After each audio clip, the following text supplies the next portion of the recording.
Hey everyone, this is Jeff from Blue Goose Collectibles, and today I want to share with you my experience from my first 3 months of vending at card shows. So I got back into the hobby in 2020, and originally I started buying and selling Pokemon cards on eBay primarily. I didn't get into vending card shows until 2023 when I vended the Charlotte Collecticon. And the next show I vended was the 2024 Collecticon in New Jersey. Only recently, within the past 4 months, have I been vending at local card shows. And in these past 4 months, I've really been grinding these local card shows. I've been doing at least 1 or 2 a week. And in that time, I learned a lot. And I think I can provide some good insight for people who are looking to potentially begin vending themselves. The first thing that I learned was how to really optimize my table. When I first started vending, I had a lot of Japanese cards and a lot of slabs that at my first few shows really didn't sell.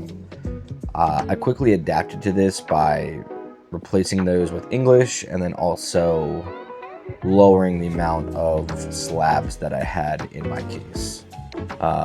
Additionally, I would have a case and a binder at my table along with some sealed, and my case would be full of slabs, and then all of my raw cards would be in my binder. Now, I would have raw cards as expensive as $150 in my binder, and I only realized that was a bad idea until I found someone stealing from my binder on camera.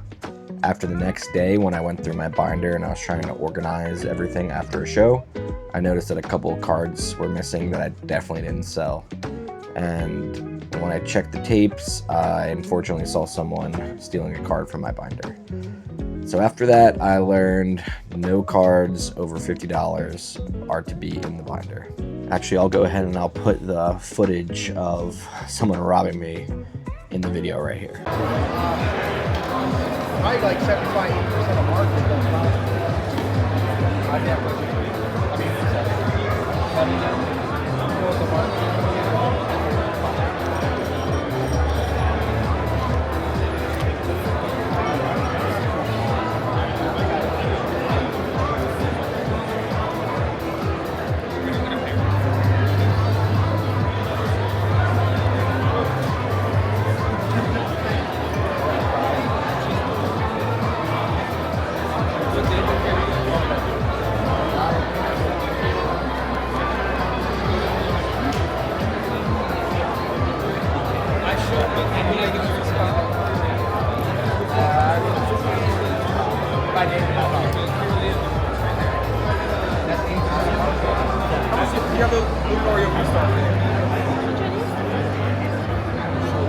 I'd look it up.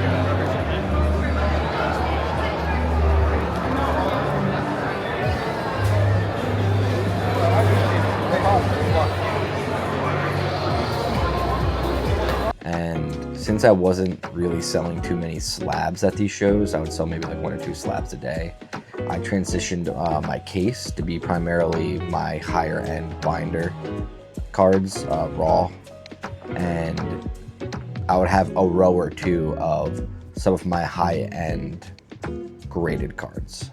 Also, when I began vending, I thought it'd be a good idea to have a wide array of sealed product at my table.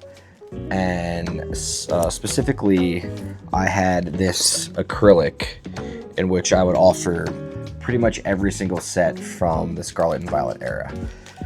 But, you know, in 3 months of selling, I really only sold loose Prismatic, Destined Rivals, Black Bolt, White Flare packs, and some Destined Rivals. And you can see that's really all that I have in my acrylic. But in the beginning, you know, I had packs like Paradox Rift, Twilight Masquerade, Obsidian Flames, and they really just didn't sell. And let's find out why they didn't sell. This is why they didn't sell, because you don't get anything from them. Oh, yep, just a hollow. So in my 3 or 4 months vending, I didn't sell a single Twilight Masquerade, Paradox Rift, Temporal Force, or Obsidian Flames pack. So I just took them out of the acrylic, and the only loose packs I brought were from the most popular sets I could find. You guys did trade? Yes, we traded 80%. 80%? So looking towards trade to the Dragon. Sure. Would you be interested in the Pokemon Center? I would. I think market's what, 195? Yes. Mostly? Okay, just show whatever you're willing to.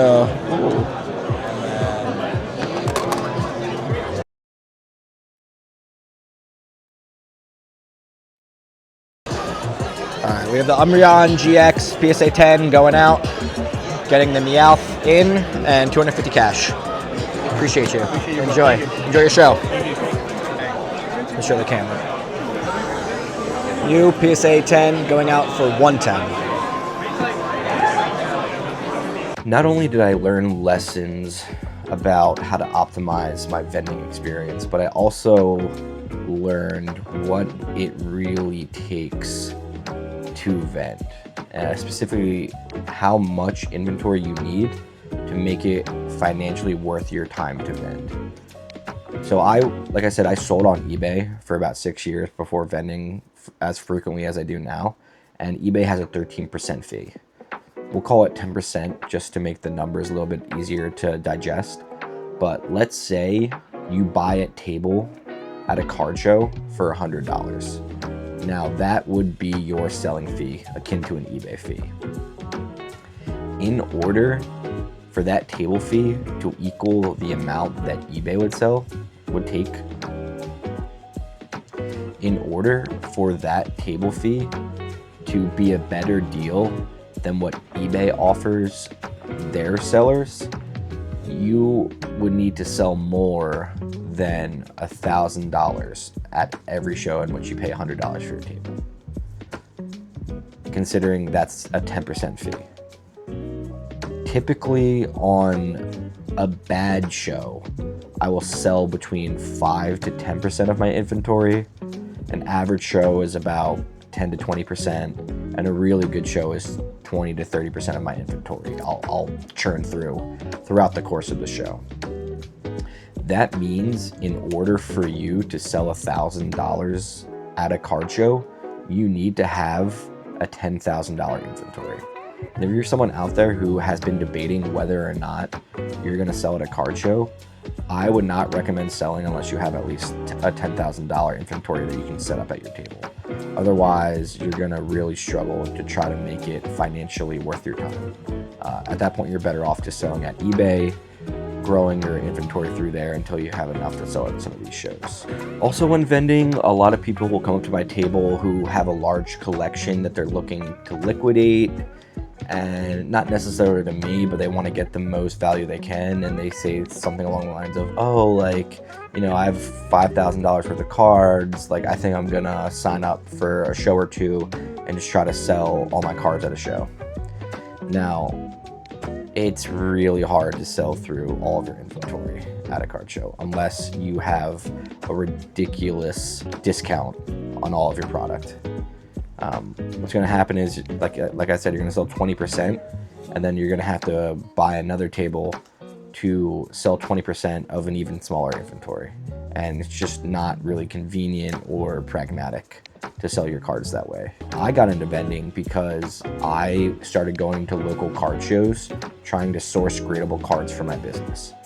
And in that process, I was talking to vendors, kind of picking their brains about the market, what kind of cards they're seeing move, what cards they're seeing not move, what is their ideas about the market. And I also like the negotiation. I like making deals, and I like making contacts in the industry. I also would not recommend vending until you really nailed down a consistent source of cards to sell.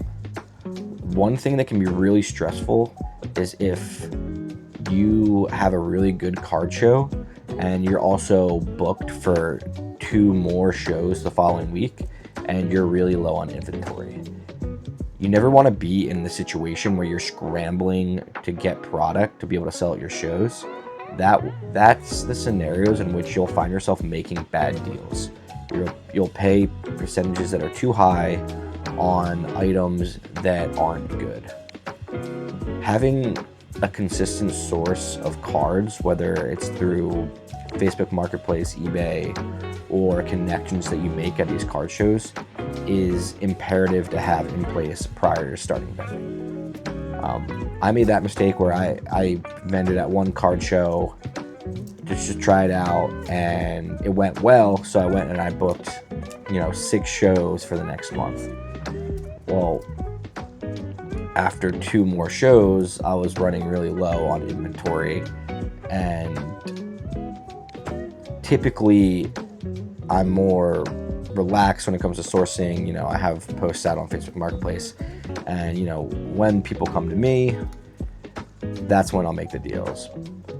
But now, once you're under the stress of having to try to source before your next card show, that's when you're going on Facebook Marketplace. You're messaging everyone who has posted a single card on Facebook Marketplace, just begging them to sell you their cards, and it's not a good scenario to be in. So one of the benefits of vending is you get to make connections with people, not only to sell, but also to source.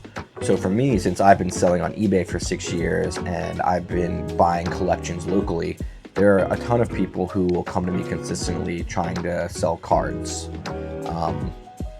Just today, I went and I met with someone for the first time to buy these cards, and